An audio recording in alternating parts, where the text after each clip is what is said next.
Hi everyone, it's now turned 7 p.m. Councillors, can I have your attention please? I welcome you all to this meeting of the Cardinia Shire Council. The meeting commenced earlier this evening to consider a confidential matter. I now reconvene this meeting. Due to the current COVID-19 restrictions, this meeting is being held virtually and webcast live over the internet. On the matter of the COVID restrictions in place, I encourage any residents all ratepayers that may be affected by this current restriction to refer to the Council's website. There is a raft of information available that may be of assistance, but I do want to acknowledge the difficult time that we're all experiencing during these current difficult times. So I just want to acknowledge that. I will go to Councillor Kowaczyk to say the prayer and reflection. Thank you. Thank you, Mayor. I would ask those gathered to join us now for a few moments of silence as we reflect on our roles as councillors. Please use this opportunity for reflection, prayer, or thought to focus on our shared intention to work respectfully together for the well-being of our whole community.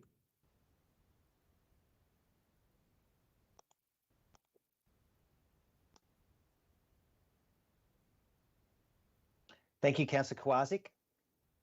Cardinia Shire Council respectfully acknowledges that we're on the traditional land of the Bunurong and Wurundjeri people and pay our respects to their elders past, present and emerging. Moving on to apologies. Councillors, we have received an apology from Councillor Moore for tonight's meeting. We acknowledge that and table that. Councillors, can I have a motion, please, to adopt the minutes of the previous meetings as listed in the agenda, please? Can I have a mover, please? Move Councillor Ryan, seconded by Councillor Kowaczyk. Councillors, all those in favour, please indicate by a show of hands. Thank you. Against? That's carried. Thank you, councillors. Moving on to declarations of interest. Councillors, are there any declarations that you wish to declare at this point of time? I see none. Acknowledge that. Councillors, the council conducts its meetings according to a consent agenda. Councillors have advised of the matters for consideration this evening that they wish to discuss or debate. Usually, the remaining items will be adopted without discussion, but I do note that every single item has been withdrawn for discussion. Moving on to the first item, item 6.1.1, Amendment C257 to the Cardinia Planning Scheme, Beaconsfield Development Plan Overlay, DP025. This item has been withdrawn by Councillor Radford. Thank you, Councillor Radford. Thank you, Mayor.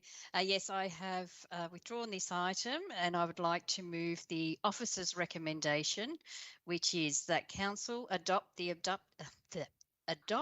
updated Beaconsfield Structure Plan December 2013 as contained in Attachment 1, adopt Amendment C257 card to the Cardinia Planning Scheme with changes under Section 29 of the Planning and Environment Act 1987, generally in accordance with Attachment 3, and submit adopted Amendment C257 card to the Minister for Planning for approval under Section 31 of the Planning and Environment Act 1987. Thank you.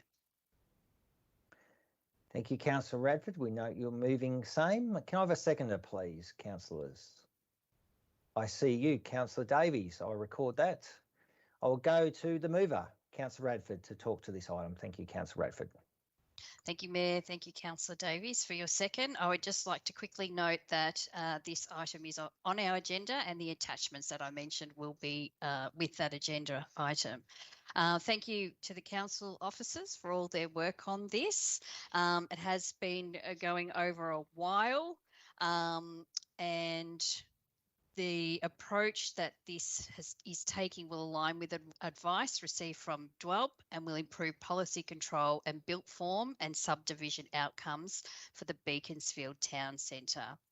There was a planning panel hearing which was held on the 28th of June 2021, which heard submissions from council officers and a submitter. After considering all submissions, the panel provided its report to Council on the 29th of July 2021. The panel recommended that Amendment C257 be adopted, subject to the following changes to proposed DPO 25 schedule. This is lengthy, so I won't read it all out. As I've said, these are attached to our agenda item, which can be found on the Cardinia Shire website. The next steps, we are at stage 4 of this planning scheme amendment process, which is now to Council submits the amendment documents to the Minister for Planning. If not approved, the amendment is abandoned, and if approved, a notice is published in the Government Gazette. I'll move to my seconder for now. Thank you. Thank you, Councillor Radford. I will go to Councillor Davies to speak as seconder. Thank you. Thank you, Mayor. I'll reserve my right to speak. Thank you. Thank you, Councillor Davies. I note that. I'll remember to come back to you if you wish to. Any other councillors wishing to speak to this item? I can't see any, but before I go back to Councillor Davies for a right to speak as seconder, I just wanted to thank Councillor Radford for withdrawing this item. This item is close to my heart. I actually attended the panel hearing. It was a concise panel hearing. It probably went for about 4 hours online, but yeah, I definitely valued the process. I do like to thank the planners involved, particularly the author, Celeste Grossi. She's been doing a great work in this space. I'm really pleased that this is part of the delivery of the Beaconsfield structure plan, which was adopted in 2013. It's great to see these action items ticking away, and you've got this great document, the Beaconsfield structure plan, but to see elements of it continuing to be progressed, and there's still a lot of work to be done, but this is part of that. And I do note, following the panel hearing, there is only slight minor amendments proposed by the panel, which council in most occasions agree with some slight different comments, but that will be that's what we're voting on tonight. But I just think it's great. It was highly promoted, advertised. A number of letters was sent to abutting landowners. 151 letters. It was definitely promoted on the front page of the local newsletter, the Beaconsfield banner. And we do note there was a handful of submissions. I do note the Beaconsfield Progress Association had a submission that basically detailed a request that the heritage elements of Wood Street be sort of preserved and I suppose catered for in this amendment. And I'm really pleased that through the panel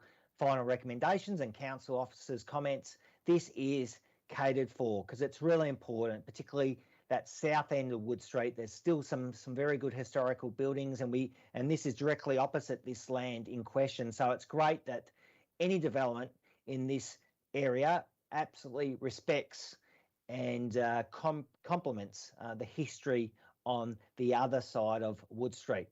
There's so many opportunities in this area. It abuts a great natural environment of the Cardinia Creek.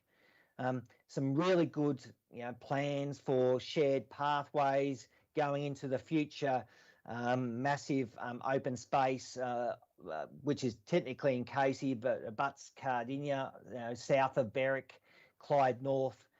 There's some really good plans as part of this is to link that up, link those pedestrian pathways to that area. And also that it is quite an environmentally sensitive area, and this report reflects that. And there's overlays, there's buffers from the creek, and any development has to respect that. So I fully support this item, and I just want to thank the officers for their work. But I'm looking forward to this continuing to be progressed. Thank you. I will go to Councillor Davies to talk if she wishes as seconder. Thank you, Mayor, but I have no further comments. All right, thank you, Councillor Davies. I'll go to Councillor Radford to sum up as the mover. Thank you. Thank you, Mayor, and thank you for highlighting a number of the elements within this plan, there has been a lot of consideration given to it, and it is really important, as you've highlighted, that respect is given to the history around Wood Street. And it's very important to the community that is considered. So in conclusion, it is considered that all except 2 of the panel recommended changes plus 2 additional changes should be made to Amendment C257, and the updated amendment be adopted by Council and submitted to the Minister for Planning for approval. So I seek my fellow councillors' support to move this. Thank you. Thank you, Councillor Radford. I put this item to a vote. Councillors, all those in favour, please indicate by a show of hands. Thank you. Thank you. Any against? That's carried. Thank you. Moving on to the next item. Item 6.1.2, Amendment C270 to the Cardinia Planning Scheme. Significant Tree Register. This item has been withdrawn by Councillor Radford. Thank you, Councillor Radford. Thank you, Mayor. Yes, I have withdrawn this item. I would like to move the officer's recommendation, which is that Council seek the authorisation of the Minister for Planning under Section 8A in brackets 2 of the Planning and Environment Act 1987 to prepare Amendment C270 to the Cardinia Planning Scheme, generally in accordance with Attachment 1. And secondly, give notice of Amendment C270 to the Cardinia Planning Scheme under Section 19 of the Planning and Environment Act 1987, subject to receiving the authorisation of the Minister for Planning under Part 1. Thank you. Thank you, Councillor Radford. Can I ask for a second to councillors, please? I see you, Councillor Kowalczyk, and I note that. I'll go back to Councillor Radford to talk to her motion. Thank you. Thank you, Mayor. Thank you, Councillor Kowalczyk, for seconding that. As previously highlighted, any attachments that we have referred to can be found on the website with this agenda. Thank you to the council officers for this report and all the work that has been done on this. It is important to acknowledge the historical value and significance of some of the trees that are in our Shire. So it was really important to have this register and have community input into it. There was an online nomination form available to the community from June 2018 to September 2018 to nominate trees they believe to be of significance. The National Trust was consulted and they provided a list of potential trees to be included in the amendment. All nominations were reviewed and any nominations that were not suitable for this process were removed. A total of 9 trees, 3 of which are located on the same property, met the test for the application of the heritage overlay. So the amendment C270 proposes to apply the heritage overlay to 9 historically significant trees in the following locations. There were 2 in Gembrook, 2 in Emerald, and 1 location was in Kui Rup.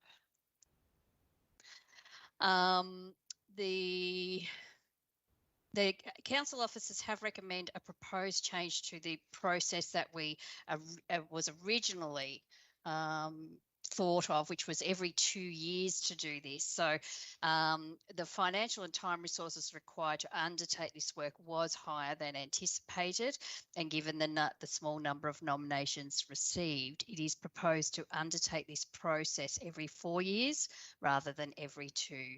And that does align with the 4-year council cycle, so I think that was a good idea to recommend that. So I'll move on to my seconder for the moment. Thank you. Thank you, Councillor Radford. Sorry. Go ahead, Councillor Kowalczyk. Thank you. Sorry, Mayor, jumped the gun. Thanks, Councillor Radford. As you mentioned, this amendment, among other things, will increase the community nomination period from every 2 years to every 4 years.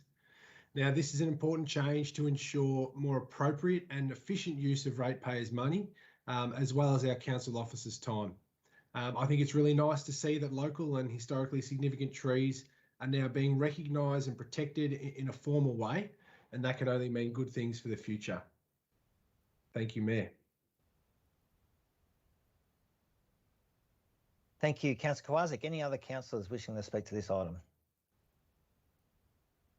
Before I go back to the move, when councillors were briefed on this, there definitely will be a process implemented via council's communications, mainly the website, where if someone's got a tree they wish to, and I don't know if Councillor Radford might have covered this, but I thought this is really important, that if a resident wants to nominate a tree in between the official consultations and resident feedback, there will be an ability to do that. So it will be recorded and an officer will be made aware of it. So when we do go through this process again, it can be added for future changes to the planning scheme. And there is other opportunities as well when we do other planning scheme amendments that that could be included in a separate process away from our regular interval type review. So if there is residents that are wanting to nominate trees, you can do that in the meantime of those major consultation periods. And I think that's important because I've had residents, unfortunately, that missed the official consultation for this group of trees, but that will be, I hope, will be fed into the next round. But I just wanted to flag that with councillors and the community. All right, thank you. I will go to Councillor Radford to sum up, please. Thank you, Councillor Kowalczyk and Mayor. Yes, you're correct, Mayor. There will be a significant trees page developed on the Creating Cardinia platform, and which will provide information in relation to the process, the timeframes, past decisions, and also provide the ability to nominate trees in the interim. The Creating Cardinia platform is on the Cardinia Shire's website.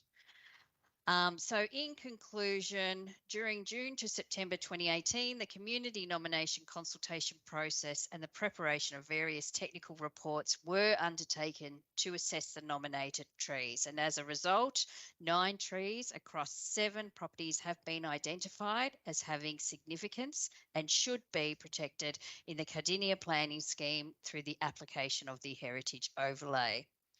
It is recommended that Council resolve to seek authorisation to prepare and exhibit Amendment 2C270 to the Cardinia Planning Scheme.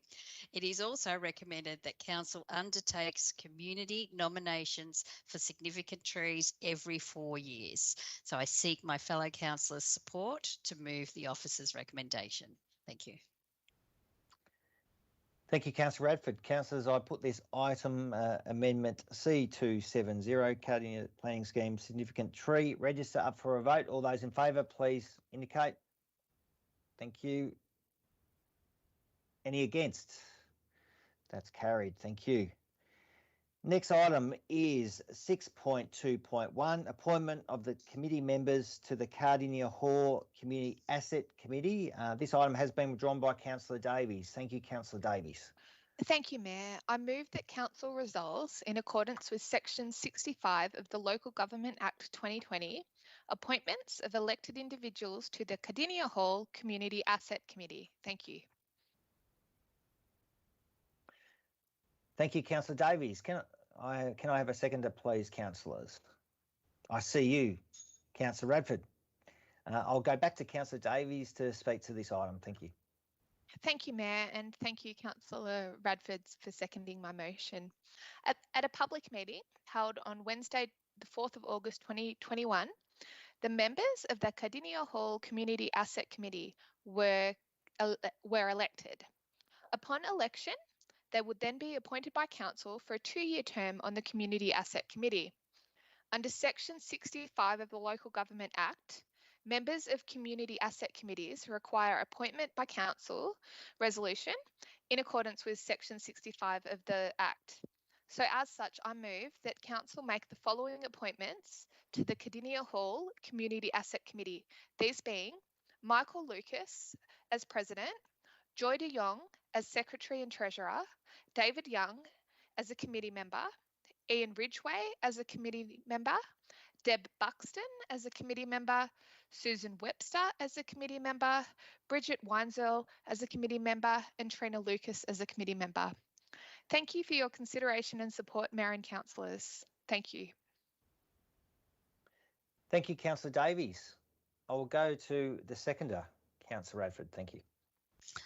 Thank you, Mayor, and thank you, Councillor Davies, for withdrawing this item. I think I really wanted to second it, as I thought it was important to acknowledge our voluntary community members who put their hands up for our Community Asset Committee. So well done to everyone who Councillor Davies mentioned just before.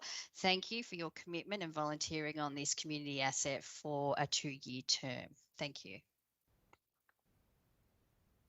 Thank you, Councillor Radford. Any other councillor wishing to speak to this item? I see none. I will go back to Councillor Davies to sum up. Thank you. Thank you, Mayor. Thank you, Councillor Radford. I seek your support of council. I seek the support of council, and I preemptively, on behalf of council, would also like to thank the volunteers in anticipation for their work over the coming 2 years.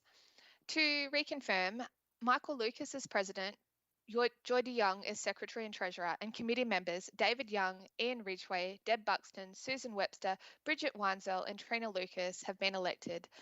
I confirm that I move that Council resolves in accordance with the documented agenda for tonight and in accordance with Section 65 of the Local Government Act 2020 that we make these appointments to the Cardinia Hall Community Asset Committee. Thank you.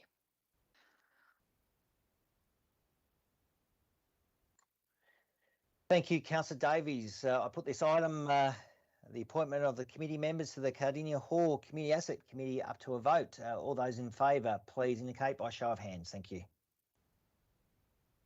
Thank you. Thank you. Any against? I see none. That's carried. Thank you, councillors. Moving on to item 6.2.2, gender equality update. This item has been withdrawn by Councillor Ryan. Thank you, Councillor Ryan. Thank you, Mayor, through you. Item 6.2.2, gender equality update, NOIM 1604. I am moving the recommendations of the Council stays informed of Cardinia's commitment and progress towards the gender equality within the organisation and the community in general. Thank you, Councillor Ryan. Thank you. I note you're moving that. I will go to ask for a seconder, please. Thank you. I see you, Councillor Ross. I'll go back to you, Councillor Ryan, to speak to the motion. Thank you. Thank you, Mayor. The People and Cultural team continues working towards the implementation of the Gender Equality Act. The gender audit requires to have has been finalised by the Commission and are in process of the undertaken by People and Culture team. People Matter survey results have been delivered and are being analysed for inclusion in the GEEP, I suppose you would pronounce it that way. A bit of background, the Gender Equality Act 2020 commenced in the 31st of March 2021. The aim of the Act is to improve gender equality in the Victorian public sector, universities and local council. Cardinia will be required to create its first Gender Equality Action Plan. The Gender Equality in the Public Sector Commission has confirmed that GEEP requirement has new due date of the 31st of March 2022. As the Commission has acknowledged the impact of the lockdowns, and in Victoria, the gender audit data submission is still required on the 1st of December 2021. And I'll just go down a little bit further because I don't want to, we do this report on a monthly basis, and I think it's really important that we keep everyone up to date with it. So it covers in reference to the indicators as previously reported remain the same, which include gender pay equality, gender composition at all levels of workforce, gender composition of governing bodies, workplace sexual harassment, recruitment and promotion, gender work, segregation, and leave and flexibility. Respectful workplace training in light of the ongoing impacts of COVID reactions on the method of delivery of training under new review.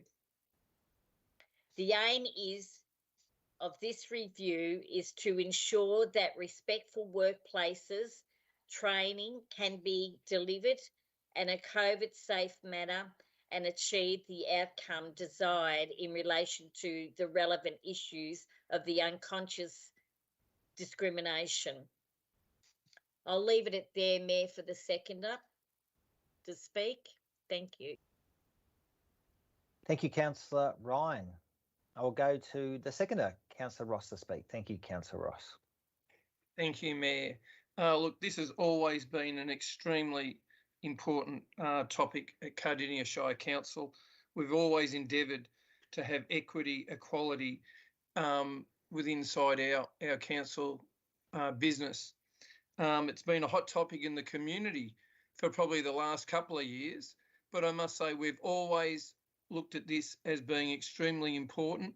That's why it's important that it comes back as a monthly issue where we get to update the community on what we're doing in this space. And the report's quite comprehensive if people want to read through it a little bit more. Anyway, I believe we strive for best practice in this area. I think we do achieve best practice, but you never lay down on your laurels. You can always get better and improve, and continuous learning in this space is always really important because someone else can always do something better than we can, and we'd like to see what they do, and we'd like to see how we can improve our business at council. Anyway, that's all. Thank you. Thank you, Councillor Ross. I'll go to any other councillor wishing to speak to this item. I see Councillor Radford first, and then I'll go down the list from there. Thank you, Councillor Radford. Thank you, Mayor. Sorry, excuse me. Thank you, Councillor Ryan, for withdrawing this item. I wanted to use this item to briefly mention that I attended the Victorian Local Government Women's Charter afternoon tea on the 26th of August, which was held online. It focused on strategies to overcome resistance and backlash to gender equity initiatives. As part of this forum, we all had the opportunity to share our experiences and comments that have been made to us or overheard in local government. The number one that a lot of us related to was there were comments that would relate to were, how will you take care of your family? Now, I can bet my bottom dollar that my husband never gets asked that question, and it should never be something that's considered, whether I was running in local government elections or going for a job. And it's time that we raise awareness, and it doesn't matter whether it's coming from male or female, it shouldn't be a consideration. I have a son and a daughter, and so I would like to ensure that in the future they both have equal opportunity and fairness in anything that they do in life. So this is why I think this is really important. I'm happy that it comes up every month, gives us an opportunity to raise that awareness for everybody. Thank you. Thank you, Councillor Radford. Any other speakers? I see Councillor Kwasik next. Thank you. Thank you, Mayor. Thank you to Councillor Carol Ryan, Councillor Ross and Councillor Radford for speaking to this item. I just have a brief update regarding the gender audit as required by the Gender Equality Act 2020 and our Gender Equality Action Plan. Council's gender audit was obviously undertaken on the 20th of June 2021. I just want to note, because I asked some questions midweek about this, councillors will not be included in the data set. Council are required to identify all employees from the CEO down to the final layer, but not councillors. The gender breakdown demographics have been mapped out for all roles across the entire organisation as at 20th of June 2021. There it is, the defined reporting date. This means data sets will exist for different departments and service areas across council. A quarterly data set will be generated for future trend identification. Council are required to identify the gender breakdown across a number of areas, including salary, employment security, role seniority, amongst others. So what is actually new this month? We have the collation and internal auditing of the raw data has been completed, and officers are currently undertaking analysis of this data along with gender impact assessments. This information will come to SLT for consideration and be reported to Council in the near future. So look forward to that update coming soon. Thank you, Mayor, and thank you, Councillor Carol Ryan, for withdrawing this item. Thank you, Councillor Kowalczyk. Any other councillor wishing to speak to this item? I see none. I thank councillors for your comments and feedback for this item. I will go to the mover, Councillor Ryan, to sum up, please. Thank you, Councillor Ryan. Thank you, Mayor, and thank you to Councillor Ross, Councillor Radford and Councillor Kowalczyk for contributing your input into this important agenda. I just, in summary, I would just like to put to the question to the People and Culture team is it possible for councillors to be covered under this policy in the future? Because councillors work within council, I think it's important that we are covered by this as well. We are covering it on a monthly basis as a report, and therefore we should be involved. I also was at a gathering of a gender equality meeting a few weeks ago, and one of the things that came up was the word mate. And matey, how are you, mate? And what's up, mate? And the reason it came up is that some genders felt that they were separated from that conversation because it referred to one particular gender. And in Parliament, after it was discussed, Parliament had dismissed this a few years ago, that the word matey and mate would not be used within Parliament. So it's something to think about. It makes people think about the outside of the square and what it means to them. And also what is coming up is in reference to mature age and senior workers within the workforce and the respect that they don't always get and that they deserve to get, because they can bring so much to the work environment. They have the history. They have the knowledge, they have the skills that they've gone through.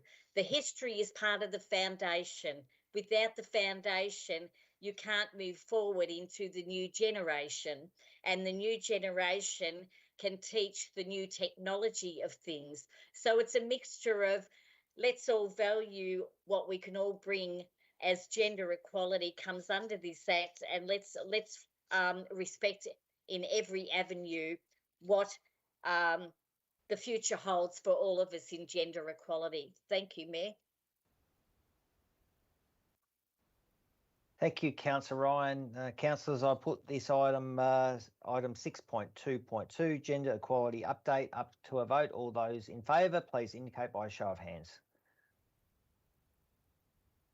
Thank you. Any against? That's carried unanimously. Thank you, councillors. Moving to the next item through the policy reports, item 6.3.1, councillor expenses policy. This item has been withdrawn by Councillor Springfield. Thank you, Councillor Springfield. Thank you, ma'am. I would like to move the officer's recommendation as listed. Thank you. Thank you, Councillor Springfield. Can I have a seconder, please? I see you, Councillor Kowalczyk. I will go back to the mover. Thank you, Councillor Springfield. Thank you, Mayor, and thank you to Councillor Kowalczyk for seconding this item.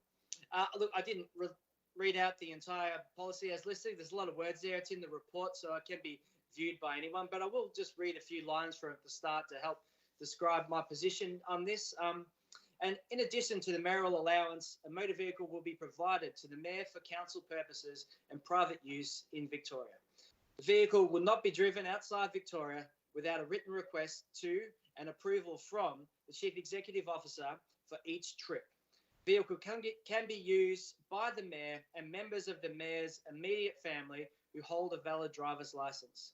The mayoral vehicle will also be driven, can also be driven by the Deputy Mayor or councillors with written approval of the CEO. The Mayor is not required to complete a logbook, as a fringe benefit tax is not payable in respect of the vehicle used by the Mayor. And I think in summary, there's a few more provisions that lists out, but in summary, it kind of tries to tie up what was already in place. This policy, it's not changing a lot. We're just adding in a couple of more items for clarity around the use of the mayoral vehicle due to recent discussions we've had as a councillor group in the last couple of months. I believe that the policy as listed covers off on all those bases. There has been questions brought up in the past about the private use of the mayoral vehicle.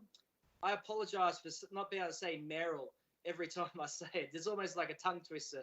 So I'll try and repair that. But that has been brought up in the past about the private use of the mayoral vehicle and keeping a logbook as well.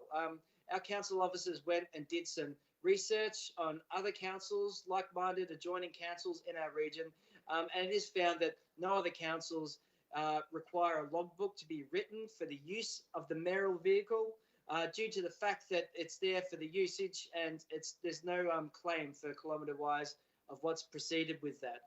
Also, each council under review also had use of private use because it's understood that the vehicle is there, parked in your garage. It's there for use for all the services that will be competed by the mayor of the day. But sometimes you got to do that in between your other items, and it really doesn't make a difference.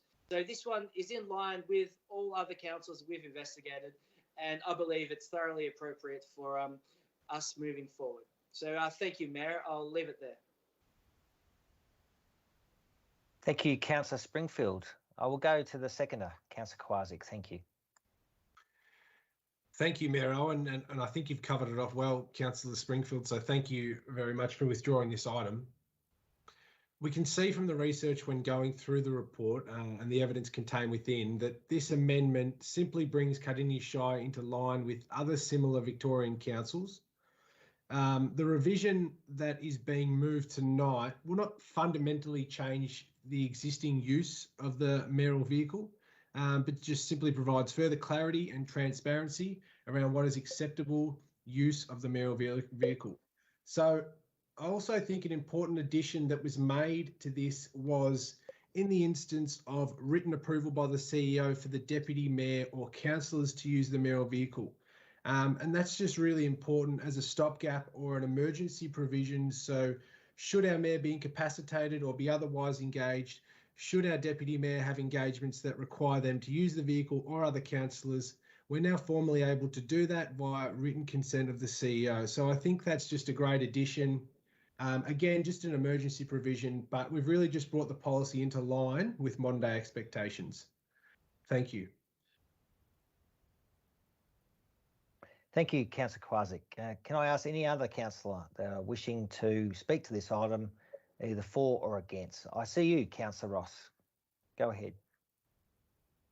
Thank you, Mayor. I'll foreshadow an alternate motion in the event that this is lost, and I'll read out the alternate motion. I request to defer this item for 2 months to come back to the November 21 General Council meeting. This will give the item time to have community consultation, discuss transparency, accountability, suitability, appropriateness, to have further discussions and suitability of the timing of the policy changes to mayoral expenses during the COVID-19 pandemic. That's the alternate motion, if it's defeated, that I would put up. Speaking to this topic, I think I don't believe myself that the mayoral car allowance with the mayoral car should increase. when you read through the detail about this, it would appear that if this goes through tonight, there will have been no community consultation on this issue at all. The fact that other councils choose to carry no logbook is their choice, but when you carry no logbook, you carry no transparency and no accountability, because there's no records at all. You can drive anywhere in Victoria you choose to without even keeping a logbook at the ratepayer's expense. And in addition to this is your immediate family that lives in your household can drive it. So your wife can drive it, your partner, if you had one, could drive it, your children, if they are of age, could drive the car as well. Again, keeping no records of anything about where you drive, what you use the car for. I believe this is really a double standard when you compare it to councillors who have to provide, or a mayor who doesn't take, in the previous policy, the mayoral car, where they have to have written down a logbook, and they have to keep record of when they apply for an allowance on the issue. You know, what was the issue they met on, where did they drive, how many kilometres, the date and everything. So there's two comparing things here. There's one that keeps no accountability at all, no transparency, because you don't have to keep records. Anyway, I'm putting forward that I just don't think this is right. And if people were to support this tonight, what they would be doing is supporting, and I think it's really important that it should go for community consultation in this area to the community to see what their thoughts are. It's their money that we're spending, and they should have some input. Also, too, people would be supporting no logbook, no transparency, no accountability, and no community consultation. Anyway, I hope this will get defeated. I hope there could be a deferral, that we can go over all of these sort of issues and take it to the community for discussion. Anyway, that's my position. Thank you, Mayor. Thank you, Councillor Ross. We do note your foreshadowed motion. If the motion that's on the table at the moment is lost, we'll go back to you, Councillor Ross, with your foreshadowed motion. Any other councillor that wishes to speak to this item, please indicate by a show of hands.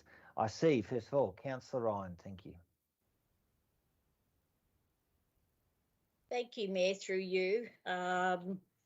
And thank you to the councillors that have presented this, and also Councillor Ross with your alternate motion. I will not be supporting this recommendation to the councillors' expense policy, and this is why. The mayoral vehicle can be used with the new additions that have been referred in this report, that the mayoral car can be used for private use, not only for official use. Members of the mayor's immediate family who hold a valid licence, and this means P-platers as well. Now that means insurance goes up. Where does the money come from? Ratepayers' money. So they'll be able to drive the car without filling in a logbook. One of my questions to this is that it also indicates that councillors would be able to use it if necessary. If councillors were to use the mayoral car, would they have to fill in a logbook? There's nothing to indicate that that's the case. So I would be asking that question. The recommendations are appalling. They're not thinking about, we're in COVID at the moment, people are doing it really hard. There's been pay rises in council, and residents are asking why a change is happening. I think this is something that I'm not really impressed with the recommendation, and I think it's about accountability and what we are doing with council funding. And I think if anyone supports this, you need to look at, do we need to take it to community consultation? Yes. We continually talk about community consultation in lots of other policies and recommendations in other things that we bring to council. And I think that we need to involve the community so that they feel that they've got a say in this. I just feel that if someone from the mayoral family has an accident, the policy goes up. Again, funding comes out from funding within the council. I'm also a little bit nervous about talking about this because it is a very, very fine subject, and it does affect whoever sits in the mayoral role. So it's just something to look at, something to think about the safety issues, something to think about the insurance going up. And it also puts councillors below mayoral family members. And as elected members of council, we should be considered over family members more before, unless there's an emergency with the mayoral. Thank you, Mayor. Thank you. Right on 3 minutes there, Councillor Ryan. I will go to Councillor Davies to speak, and I see there's others in the queue. Thank you, Councillor Davies.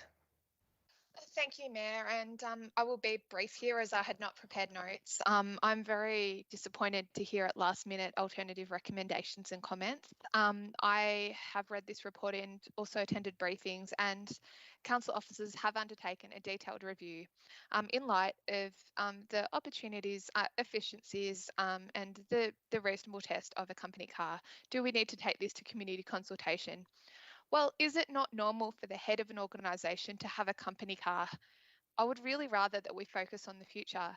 There is so much more to what a mayor does than whether or not they have a car. We want outstanding mayors, and we want them to be undertaking their engagements comfortably.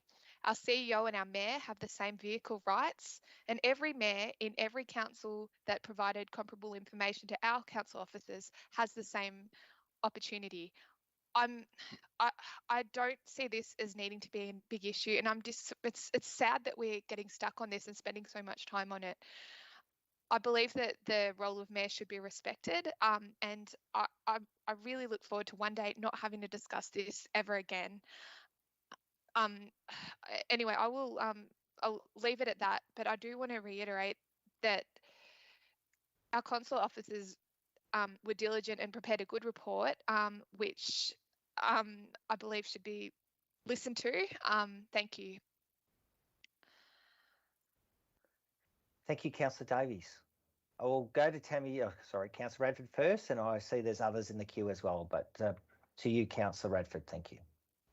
Thank you, Mayor. Thank you, Councillor Springfield, for withdrawing this item. It's having an awesome discussion at the moment, which I really love, and I'm sure the community will love hearing too.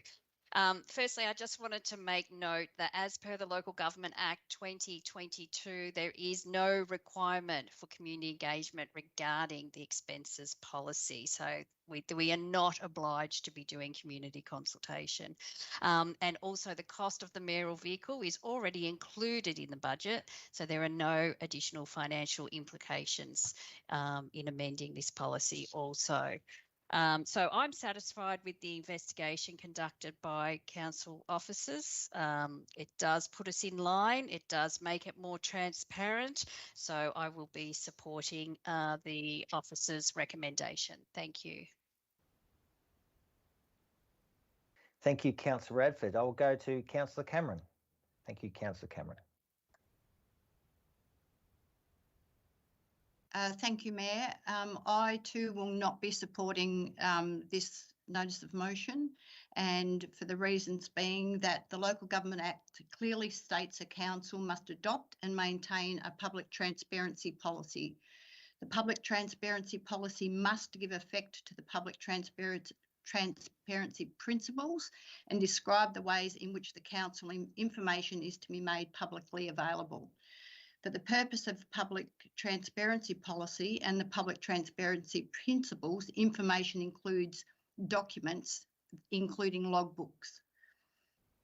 The Act also says that the council must, in the performance of its role, give effect to the overarching governance principles. and the government principles are the transparency of council decisions, actions and information is to be ensured. They are ensured by community engagement and public transparency. Just because another council does it doesn't make it right. Private enterprise CEOs do not have the ratepayers of the community paying for their vehicles, and quite frankly, this notice of motion simply does not pass the pub test. Thank you, Mayor.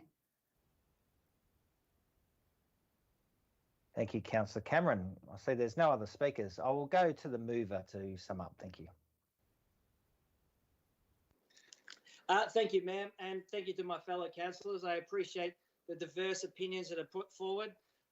Through you, Mayor, look, I have to really share with councillors and for the community, there's going to be a lot of confusion out there tonight. So I want to really try and simplify and summarise. There's no increase suggested within this policy update. There's very minimal changes. All there is really some clarity around the fact that the mayoral vehicle cannot be driven outside of Victoria. So if we did not support this notice of motion tonight, the policy as it currently stands allows for the mayor to use it for full private use. It requires no logbook. Currently, we passed a expenses policy only a few months ago that requires no logbook, allows the mayor to use the vehicle for personal use, allows for all the things that are in this provision. We're just clarifying this to try and really simplify the fact that you cannot drive it outside of Victoria without express permission, and you can't do this. So I think there's a huge amount of misinformation I'm hearing from my fellow councillors here. I'm not sure if it's them that don't understand what's actually put in front of them or if they're deliberately trying to put malicious views forward, but that is not the case here. This is a very simple update to the policy in order to provide some clarity around this, but there's no dramatic changes. All the things that have been highlighted that some councillors would like to change, they exist in the current policy that was adopted by council only a few months ago. So that they shouldn't have been adopted if they want to change it so much, but that was adopted by council already. So there's no dramatic changes here. Just to clarify, Mayor and councillors, thank you. Thank you, Councillor Springfield. Councillors, I do put this item up for a vote. Item 6.3.1, the council expenses policy. Councillors, all those in favour, please indicate by a show of hands. Thank you. Thank you. Those against? All right, that's carried. Thank you. I'll call for a division, please, Mr. Mayor. All right. Thank you. A division has been called on this item. So all those in favour, please indicate by a show of hands of the motion before us, please. Thank you. Please show your hands, councillors. So we call upon Councillor Davies, Councillor Tammy Radford, Councillor Kwasik, Councillor Springfield, Councillor Owen. Thank you. Those against the motion before us, please indicate by a show of hands, please. I see Councillor Ryan, Councillor Cameron, Councillor Ross. This item is carried. Thank you. Moving on to the next agenda item, 6.4.1, the financial report and performance statement 2021. This item has been withdrawn by Councillor Kwasik. Thank you, Councillor Kwasik. Thank you, Mayor Owen. I move the following. 1. Pursuant to Section 132-2 of the Local Government Act 1989, Council gives its approval in principle to the financial statements and performance statement for the year ended 30th of June 2021, subject to any changes recommended or agreed to by the Auditor. 2. Pursuant to Section 132-5 of the Local Government Act 1989, Council authorises Councillor Jack Kwasik and Mayor Councillor Brett Owen to certify the financial statements and performance statement for the year ended 30th of June 2021 in their final form after any changes recommended or agreed by the Auditor have been made in accordance with the Local Government Planning and Reporting Regulations 2014. And 3. Scott Moore, Chief Finance Officer, is appointed as the Principal Accounting Officer for the purposes of Section 132-5B of the Local Government Act 1989. Thank you, Councillor Kwasik. Councillors, can I have a seconder to this item, please? I see. Councillor Springfield. Thank you, Councillor Springfield. Back to you, Councillor Kowarczyk, to speak to this item. Thank you. Thank you, Mayor Owen, and thank you, Councillor Springfield, for your support. I'll take the report and subsequent statements as read by the parties present tonight, and I encourage residents and ratepayers to read the reports if interested. One of the reasons I wanted to withdraw this item is to highlight our finance team and thank them for their hard work over a sustained period of time. It takes a lot of work to bring these reports together. They are held in high regard by councillors and the whole organisation.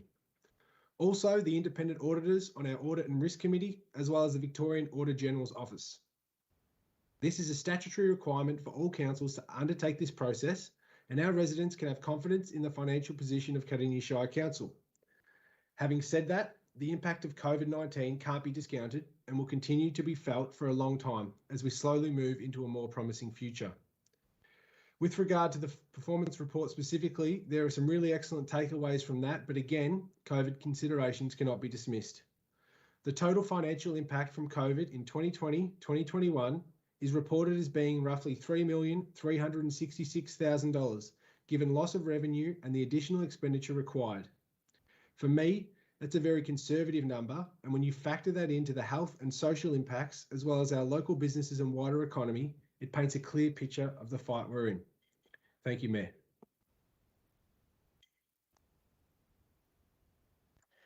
Thank you, Councillor Kowarczyk. I will go to the seconder, Councillor Springfield. Thank you. Thank you, Mayor.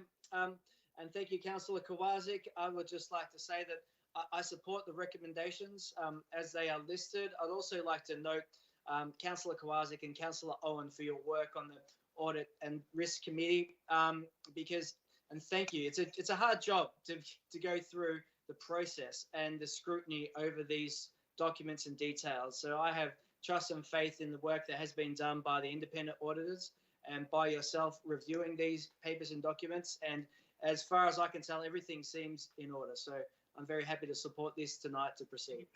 Thank you, Mayor. Thank you, Councillor Springfield. Any other councillors wishing to speak to this item? I see none. Before I go back to Councillor Kowarczyk, I just want to share your thanks to our staff. Massive piece of work in front of us that all councillors are reviewing tonight and adopting as part of this resolution. But yeah, also thank you, Councillor Kowarczyk, for your work on the Audit Committee. Thank you. I will go back to Councillor Kowarczyk to sum up, please. Thank you very much, Mayor Owen, for your comments, and also to Councillor Springfield for your support and your comments. I think I'll leave it at that. I think it's been well covered, but I really do encourage residents to read and review it. It can be a little bit dry, but there is some commentary in there which you can find really useful. And I think it's really important to be informed about the financial position of your municipality. Thank you, Mayor Owen. Thank you, Councillor Kowarczyk. So, councillors, I will put up this item under financial reports 6.4.1 financial report and performance statement 2020 to 21. This item, all those in favour, please indicate by a show of hands. Thank you. Any against, councillors? I see none. That is carried. Thank you. Moving on to the next item under activity reports, the major projects report, item 6.5.1. This item has been withdrawn by Councillor Davies. Thank you, Councillor Davies. Thank you, Mayor. I move that Council notes the reports and reviews by the council officers. Thank you, Councillor Davies. Can I have a seconder, please? I see you, Councillor Radford. I'll go back to the mover, Councillor Davies. Thank you. Thank you, Mayor Owen, and thank you, Councillor Radford, for seconding this motion so I can speak. So I'm the ward councillor for Toomuc Ward, and I'm pleased within my ward area that the work at Toomuc Reserve is progressing. The Northern Pavilion extension and renovations are continuing, and completion is due next month. And down at the Southern Pavilion, compounding the issues that they found with the ground surfacing, there was also issues with the electrical supply, which is being resolved. And I am of the understanding that before the end of December this year, that that pavilion work will be complete. This initiative, at a cost of about $6 million, was jointly funded by Sports Australia's Community Sport Infrastructure Program, Council and the Australian Government. So my thanks on behalf of my community to the funding partners for their contribution. Also within Toomuc Ward, we have Officer District Park and the planning permit applications are underway. Planning consent is due this month and tendering is expected to follow shortly. We are aiming for construction in early 2022 and the construction phase of the project will be jointly funded by Council and the Victorian Government's Growing Suburbs Fund. So we also thank the state for partnering with us to deliver this. I'll also briefly mention on the border of Toomuc Ward, Central Ward and Western Port, the Cardinia Road level crossing removal project has had an additional item added to the scope of the project, which is adding an extra right-hand turn lane from Cardinia Road onto Henry Road, along with a slip lane from Bridge Road onto Cardinia Road. Completion is due late next month, late October. Yeah, I'm looking forward to, hopefully some better traffic movement through that area. Fortunately, with COVID, we've been lucky enough to have less school traffic, but it still can be a bit of a bottleneck. So that's all I wanted to speak about tonight, although the report does contain a huge list of exciting work happening. And I will, I will leave it there. Thank you. Thank you, Councillor Davies, for that report. I will go back to, the seconder, Councillor Radford. Thank you. Thank you, Mayor. Thank you, Councillor Davies, for withdrawing this. As I say every month, it's a great report, and thank you to all the council officers for getting it together so that we're updated every month. I wanted to highlight the LL and Armitage Road project. This is the construction of LL and Armitage roads in Officer, which includes pavement, curb and channel and underground drainage works. The project also includes the construction of a temporary seal on Brown Road from Armitage to Starling Road. This is a fully funded project by Council and construction is expected to commence in October, depending weather, as long as we don't have really bad weather. But with the increase of traffic on these roads, this is going to be very, very welcomed and increase the safety. Lastly, I wanted to highlight the Princess Highway Southside Shared Path Bridge. This is a project that was jointly funded by Council and the Victorian Government's Growing Suburbs Fund. The project is to construct 2.6 kilometres of 3-metre wide shared path and 2 pedestrian bridges. I just wanted to point out how amazing these guys are working on this footpath. Currently, 1.8 kilometres of that path has been constructed. So well done to everybody involved in that. Probably also thank you to Mother Nature for providing good weather throughout winter to get this going. So I'm sure it won't take too much longer to get this finished. Thank you. Thank you, Councillor Radford. Any other councillors wishing to speak to this item? I see you, first of all, Councillor Ross. Go ahead.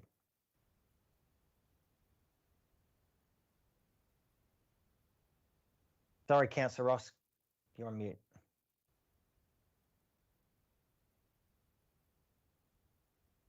There we go.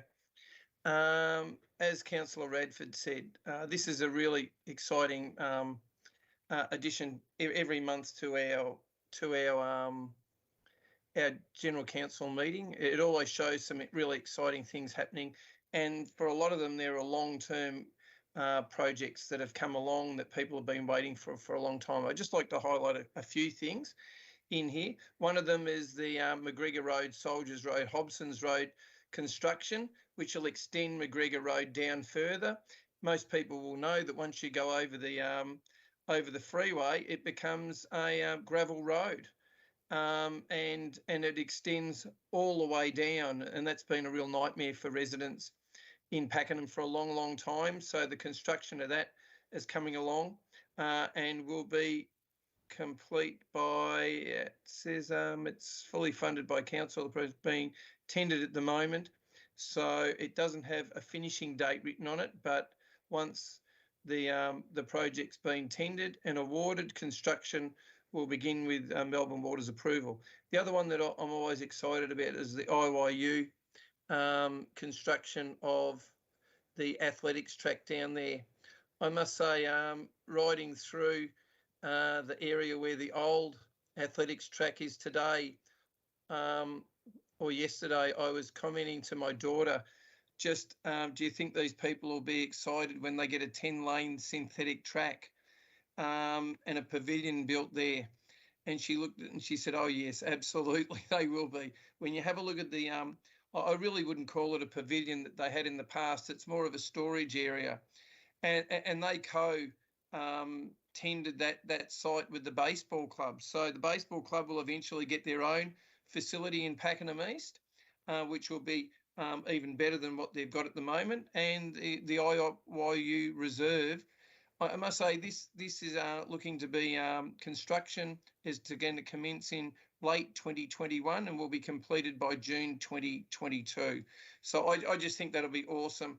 It'll be absolutely fabulous for all the local schools who I know at the moment travel to go to anything where they run their athletics day. They either go to Cranbourne or they go to Cranbourne. Sometimes they go even further into Melbourne to the synthetic tracks there, which are all weather tracks, but we'll have our own here in Peckingham, so you won't have to go very far. It will also be fabulous for the Peckingham Roadrunners Club, also the Peckingham Athletics Club and the Junior Club as well, plus all the other smaller little athletics groups in the Cardinia Shire will have access to use it as well. Anyway, that's all I wanted to share. I'll leave some room for other people. Thank you, Mayor. Thank you, Councillor Ross. Any other councillors wishing to speak to this item? I see you, Councillor Ryan, first. Thank you. Go ahead. Thank you, Mayor, and thank you to the other councillors. Again, always interesting to hear about everybody else's ward and what's happening. It's always a great update. Just a little update in reference to my place youth facility. There's been a few delays at the moment, but it will be coming to council in the short future, and so we'll keep you up to date in what's happening there. The youth have also been very active in assessing what the name will be, and I think that's really fantastic. So we will keep you up to date to all our community. The Peckingham Regional Tennis Centre Pavilion Extension. That's a mouthful, isn't it? It's something exciting that's been waiting a long time over the since last term. And what's happening is that proposed extension for the Peckingham Tennis Club for their relocation, comprising of a steel frame structure, full height glazing kitchen, unisex toilet facility, balcony overlooking the courts, provision for 2-persons lift, which will be great for people with disabilities. They'll be able to get up on that balcony and cheer on the tennis players. And reconfiguration of the existing external play area. The project is fully funded by the council, and the project is scheduled to be completed late February 2022. The design documentation is completed and currently requesting tender submissions from suitable construction contractors. So that's really exciting, and the tennis players are looking forward to new services that will be there as well. There's also the multicultural hub feasibility study, and that's becoming very active at the moment, and I think that's really an important identity within our community in and around Cardinia Shire. The project is undertaking a feasible study, including community and key stakeholders consultation that will outline the purpose for the hub, a range of community activities and services to be offered at the hub, potential location sites which it's been established at Peckingham, service model, design features that should be included, case studies on similar hubs, including learnings from that, which is great because it's always important to look at other hubs within other communities and see how they have their designs and what works and what can be improved by it. The concept design, including cost and estimates.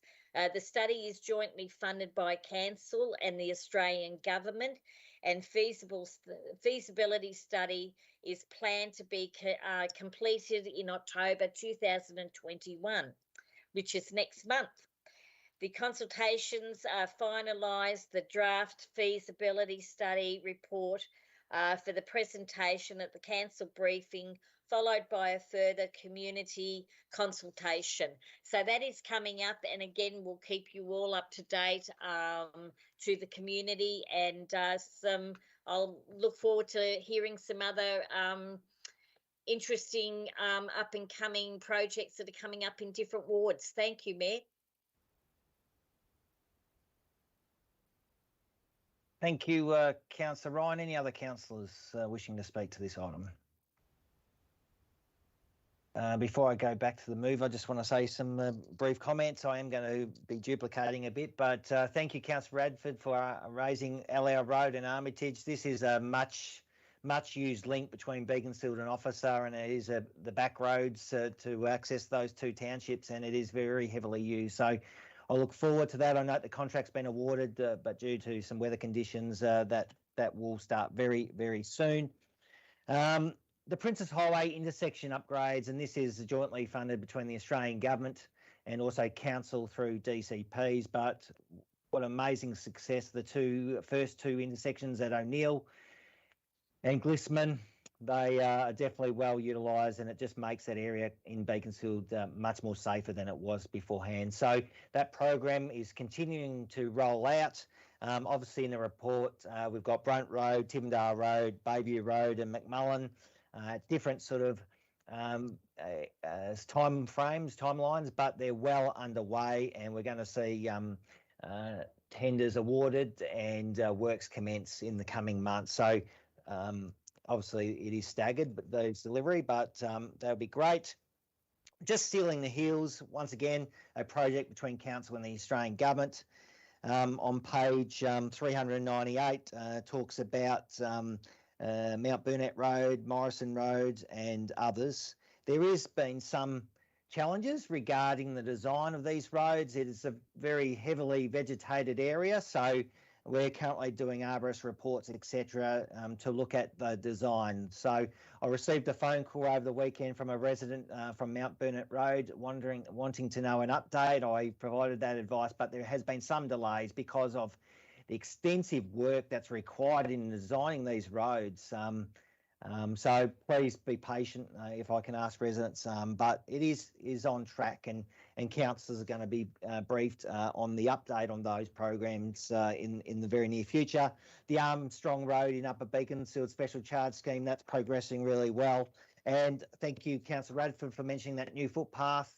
I've enjoyed it on my bicycle because it is within my 5Ks, and I have been riding with my children on those shared footpaths, and it's really good. It is really almost completing those final links between Beaconsfield and Peckingham, linking those three towns via this shared path network. So it's almost there, as you said, Councillor Radford, but it is great to see that progress. But I'll go back to you, Councillor Davies.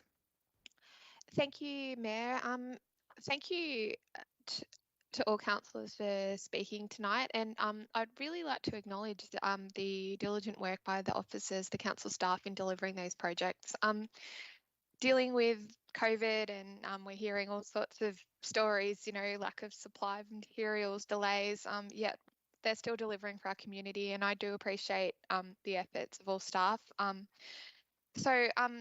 In conclusion, I'm just seeking tonight that council support me moving the motion, just to note the officer recommendations. Thanks very much. Thank you, councillors. Thank you, Councillor Davies. Councillors, we'll put this item to a vote. All those in favour, please indicate by show of hands. Thank you. Any against? That's carried. Thank you. Moving on to item 6.5.2, the Community Capital Works Program 2021 to 2022. This item has been withdrawn by Councillor Quasick. Thank you, Councillor Quasick. Thank you, Mayor Owen. I move the officer's recommendations as listed in the report. Thank you, Councillor Quasick. And I believe, Councillor Ryan, you're wanting to second this. Thank you. I note that. Councillor Ryan as seconder. I'll go back to the mover, Councillor Quasick. Go ahead. Thank you. Thank you, Mayor Owen, and thank you, Councillor Ryan, for your second. The attached report can be found online, but it provides an overview of the 43 applications received under the 3 grant categories as part of the 2021-22 Community Capital Works Program applications process, as well as officers' recommendations in response to those applications.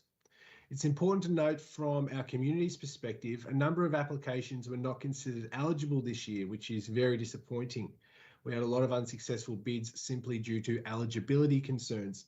In light of that, myself and other councillors have spoken to officers, and council has reaffirmed its commitment to work more closely with community groups who apply for these grants both next year and into the future, which I think is a really fantastic result. I strongly encourage our community groups to liaise with council when undertaking the applications. And I think that's common feedback that a lot of councillors perhaps may have received, is that some community groups really struggle with these grant applications. Some of the detail required in them can be quite detailed. And so that's why the message from council is please liaise with council when undertaking these applications. Please get in touch. Please ask for assistance. It will dramatically increase the likelihood that you will be successful.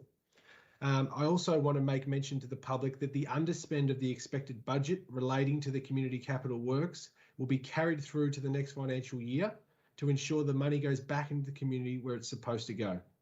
Thank you, Mayor Owen. I'll go to my seconder. Thank you, Councillor Quasick. I'll go to Councillor Ryan as seconder to speak. Thank you. Thank you, Mayor. I'll just reserve my right to speak at this moment. Thank you. Thank you, Councillor Ryan.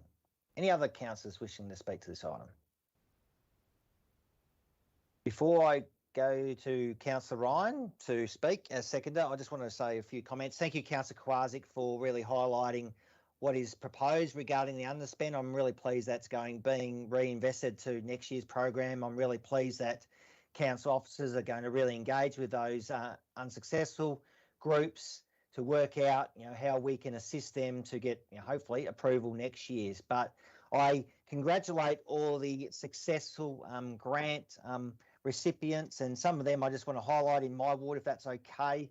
Upper Beaconsfield Community Centre, Upper Beaconsfield Kinder, Upper Beaconsfield Community Centre, and Beaconsfield Tennis Club. So congratulations to those, but I really look forward to our officers engaging with the unsuccessful applicants and obviously going to next year's program have more engagement in that space as well to try and get more successful recipients, which is really good.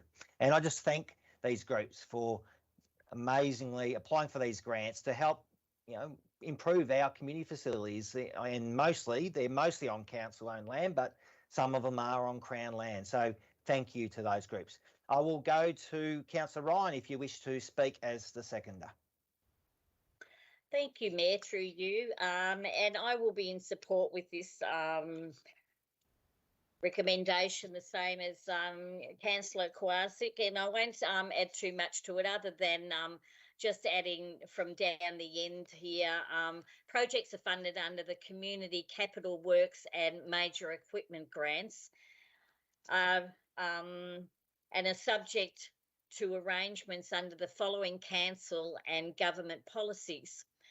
Community Capital Works Grants Policy, Access and Inclusion Policy, Recreation Reserve Facility Standard Policy, Recreation Reserve Management and Usage Policy, Buildings and Facilities Maintenance Policy, Assets Management Policy, Children's Services regulations, Playground Safe Standards, Department of Education and Training Early Years Policy Guidelines, OH&S Policy and Risk Management Policy. I think it's important that the community sees how much is really involved in this, because it does take a lot for the officers and the councillors on this committee to make that assessment, and it's not always easy, and it's really sad sometimes when you really see that some struggle to put the information in. But again, integrating that, please get in touch with the councillors and they will put you onto the right people if you feel comfortable going through the councillors. But otherwise, get on to council and get some help on this, because everyone is entitled, all these organisations are entitled to get the support from council. So that's all I've got to add. And thank you again, Councillor Kowalski, for bringing it up. And thank you for the team that's worked really hard on this. Thank you. Thank you, Councillor Ryan. I'll go to Councillor Kowalski to sum up on this item. Thank you. Thank you, Mayor Owen, for your support, and also thank you to Councillor Ryan for her second and for speaking to this item. I think when Councillor Ryan was speaking, you can see the list of policies that can potentially apply to these works, so you can understand why potentially applying for these grants can be so confusing when there's so many different policies that that could fall under these. So obviously, there were successful applicants, and Mayor Owen touched on this. I really do want to congratulate them. I don't want to take away from them too much.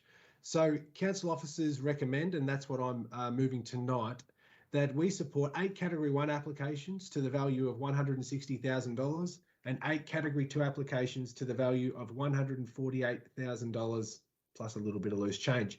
So again, it is a positive process, and I think when you look at it, that all the money goes back into the community. So this is a really, really great result. I want to thank the organisations who put in these bids. But please note that the message that I want everyone to take out of this is council will do better in this space. We will work better with you next year to ensure that more of these grants get through. But please do your part. Please liaise with council to ensure that we can get these over the line. Thank you, Mayor.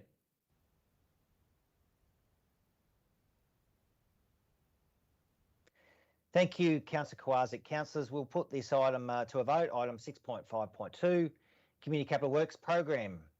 All those in favour, councillors, please indicate by a show of hands. Thank you.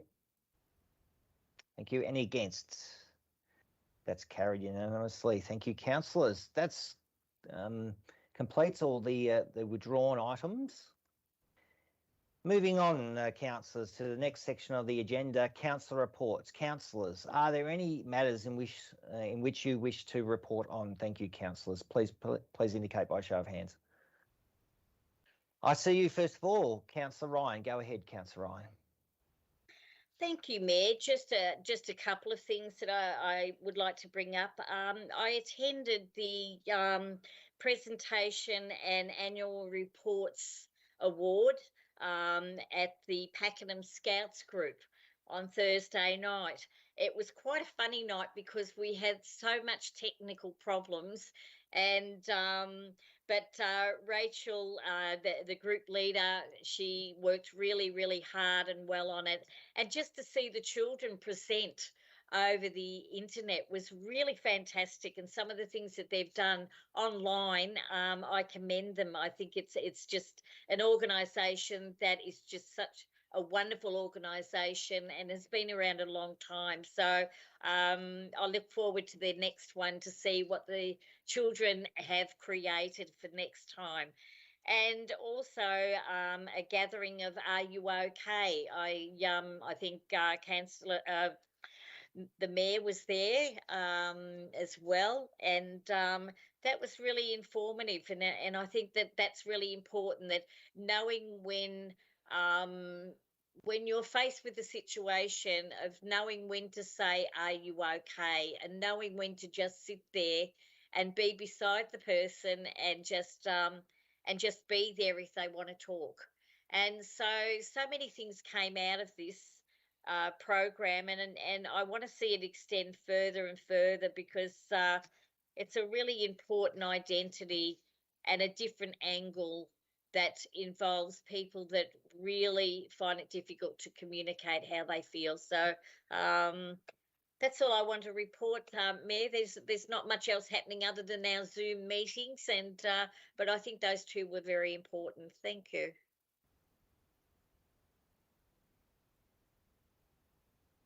Thank you, Councillor Ryan. I'll go to Councillor Kwasik next. Thank you. And I see others in the queue. Thank you, Mayor Owen. I just want to use my time today very briefly during council reports to remind and encourage everyone to continue to back local business. I think Councillor Ryan touched on the mental health aspects there of people in the lockdown, and I thank her for that. I just want to quickly do a bit of a spiel for our local businesses who we understand are doing it tough. So obviously, given the information we received from the state government during the week, we know that there's still a long road ahead until we're out of lockdown. Everyone has been impacted by COVID, that goes without saying, but if you're able to, please get behind local businesses who often rely on foot traffic and community support to get by. That means buy takeaway coffee, get a meal from your favourite pub or restaurant, and shop local online. Also, just a brief reminder that expressions of interest are open for the new What's on Cardinia Festival. The festival will partner local businesses with artistic talent. It'll give businesses the opportunity to showcase their products and services whilst providing creatives with a platform to perform or showcase their work. Please check out Council's website or their Facebook page if you'd like to know more. So thank you, Mayor Owen. That's it from me. I just think it's really important that councillors and council do everything they can to continue to support small business, and I really appreciate that. Thank you, Mayor. Thank you, Councillor Kwasik. Well said in that space regarding our local businesses. Thank you for that. I'll go to Councillor Bradford first and then Councillor Davies. Thank you. Thank you, Mayor. I would like to report on the COVID-19 Community Recovery Committee. They had their final meeting on the 7th of September where they finished up. I would like to take the opportunity to publicly thank everyone on that committee, and it's not a long list, so I would like to thank Annie Coburn, Bridgel Parikh, Jaruti Parikh, Harpreet Kandra, Radmilla Dyson, and our Council Support Officer, Marie Parker. This committee had a lot of challenges. It started in January. I think we learnt as time went on that we're not really in recovery. We're still in a pandemic. So unfortunately, you know, they did a lot of research on what the community needed to support them through recovery. But unfortunately, some of those activities and events could not go ahead. They just continually got cancelled due to lockdowns. The committee then supported the care packages that Council had put together. That was 600 care packages that were distributed right throughout the Shire. So I congratulate the committee on their contribution to those as well. I also want to thank the Mayor for attending our final meeting. It was really great to have you come along. In this final meeting, I asked all committee members to share their individual experience and reflections and give some feedback on the committee, and that was really worthwhile to hear what everybody had to say and what they thought of the committee over the last 6 months. Obviously, we were all a little bit disappointed that none of the events came to fruition, but once where council is in recovery, this is something that can be revisited and redone, and every single one of those committee members will be called upon at that time when we're actually in recovery. So I really just want to take this time to publicly thank everyone involved with that, and that's it. Thank you. Thank you, Councillor Radford. I'll go to Councillor Davies. Thank you. Next. Thank you. Thank you, Mayor. This coming month, October, is Community Safety Month, and Cardinia are hosting free online community safety and emergency preparedness workshops. So these will be on Wednesday and Thursday evenings from 7:30 p.m. to 8:30 p.m. And topics will include home, property and personal safety awareness, residential emergency planning, online safety awareness, bushfire preparedness, family violence awareness, farming and agricultural emergency planning, alcohol and drug use, and an introduction to the Cardinia Shire community-led emergency management groups. So I would encourage anyone and everyone to get involved, and registration is all via the Cardinia Council website. I also would like to just briefly mention that we are Now taking nominations for Cardinia Shire's 2022 Australia Day Rewards. So these will be open until the 12th of November. So if you know a citizen, a young citizen or a senior citizen who has made a big contribution to our community, or also if you know of a fantastic local event that deserves recognition, this is your chance to nominate them. So I consider that there's been many important contributions made, a lot of them online, and I would encourage everyone to show their appreciation and nominate a person or an event or a group that has made you smile and lighten the load a little bit. So that's it from me. Thank you, Mayor. Thank you, Councillor Davies. Any other councillor? I see you, Councillor Springfield. Thank you. Thank you, Mayor. Look, I just thought I'd mention we've currently gone for community feedback and engagement towards a new open air burning policy. So I'd like to mention that I attended last week or the week before a couple of community-led forums and engagement meetings with local community members in the Hills region and the Rangers Ward to discuss this. A lot of diverse views coming forward. It's actually really good engagement that we're receiving. So I know I just want to note for many councillors, we're receiving a lot of feedback from the community for this. And this is exactly what we're trying to achieve. Community feedback to lead community policies that are going to, that we all have to live by moving forward. So I just want to make mention of that and support of our officers that are undertaking all this work to correlate all the engagement from the community and the work we've got ahead of us to patch that together to formulate the policy that will be adopted for the coming years. So I'd just like to thank all the community members that really have raised their voices. There's been a lot of them and really appreciate all the views that have been put forward. So thank you, Matt. Thank you, Councillor Springfield. Any other speakers? Just in summary, councillors, thank you for your reports. I really enjoyed listening to them, and thank you for your work in the last month. We'll go to the next item, councillors. Councillor Kowalczyk, I understand you have a petition you wish to table. Go ahead, Councillor Kowalczyk. Thank you, Mayor Owen. Yeah, obviously a bit difficult to table it in online circumstances, so I've sent it to our Mayor via email. I'd like to lodge a petition received from the community this week. The first part of the petition was done online and has 182 signatories. The second part was done by hand and has 23 signatories. The goal of the petition is for a public toilet to be installed at Eastone Reserve, Peckingham, located within the Peckingham Hills Ward. The petition was started by Tamika Hicks and the team at the Cardinia Lakes Early Learning Centre as part of some advocacy for their Kinder Bushwalk program. I'd like to thank them for bringing this project to Council's attention and for their advocacy on behalf of the community. And so, Mayor, this is the first petition I've lodged, but I believe that I can get a report back on this back to the October meeting. Is that correct? That's correct. Thank you, Councillor Kowalczyk. I do receive those petitions. Thank you. This petition or petitions will lay on the table for consideration at our next meeting in October. Councillors, are there any other petitions that anyone wishes to table? I see none, but yeah, thank you, Councillor Kowalczyk, for that. Moving on to the next item, which is notices of motion. I see, Councillor Cameron, you did lodge 2 notices of motion, but I was just wondering if you wanted to update Council regarding those, please, Councillor Cameron. Thank you. Yes, thank you, Mayor. The 2 notices of motion that I did lodge are going to be deferred to give Council and myself more time to gather information in relation to both these notices of motion. Thank you. Thank you, Councillor Cameron, for that update. We note that they have been deferred for further consideration at a future Council meeting. Thank you, Councillor Cameron. Moving on to community question time. We have received a question from Mr. Andrew McNabb.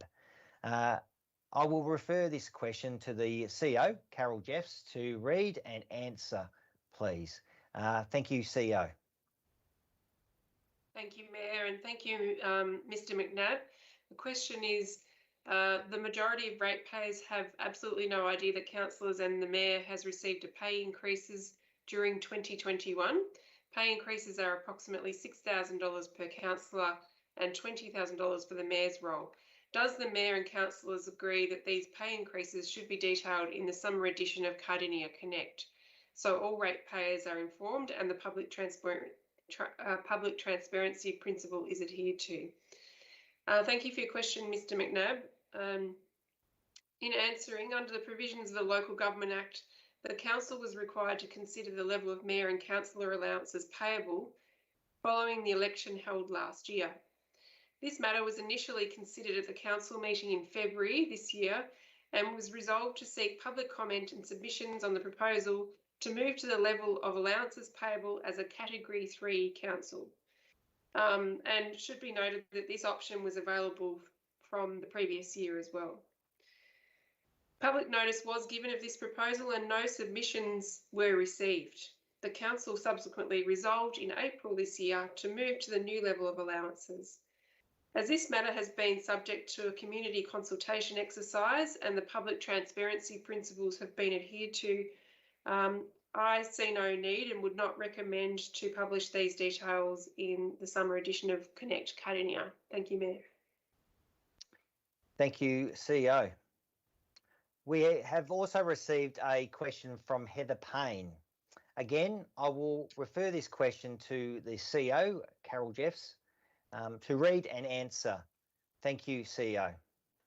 Thank you, Mayor, and thank you, Ms. Payne, for your question. The question is, what is the justification for allowing the Mayor to be allowed the privilege to drive the mayoral car without a measured logbook? And secondly, please make transparent the members on the Audit and Risk Committee. So thank you for your question, Ms. Payne. Earlier in the meeting under item 6.3.1, the Council considered amendments to the Councillor expenses policy and that further clarified the use of the mayoral vehicle. The amendments to the policy also confirmed that there's no requirement to complete a logbook for kilometres travelled, as fringe benefits tax is not payable for this purpose. You also asked about the members of the Audit and Risk Committee, and I advise that there are 5 members on the committee, 3 independent members and 2 councillors. The chair is appointed from one of the 3 independent members. The current membership is Mr. Homi Bergeorgi, who is the current chair, Vince Philpott and Michael Sade, and the Mayor, Councillor Owen and Councillor Kowazik. Thank you, Mayor. Thank you, CEO. Councillors, that concludes tonight's meeting. And also thank you to everyone for your interest in following the webcast tonight. Again, I remind any resident that may be concerned by the current COVID restrictions and our current situation to check Council's website in regard to any services that are available or any other assistance that we can provide you. Please take care, everyone. I now declare the meeting closed. Good night, everyone. Thank you.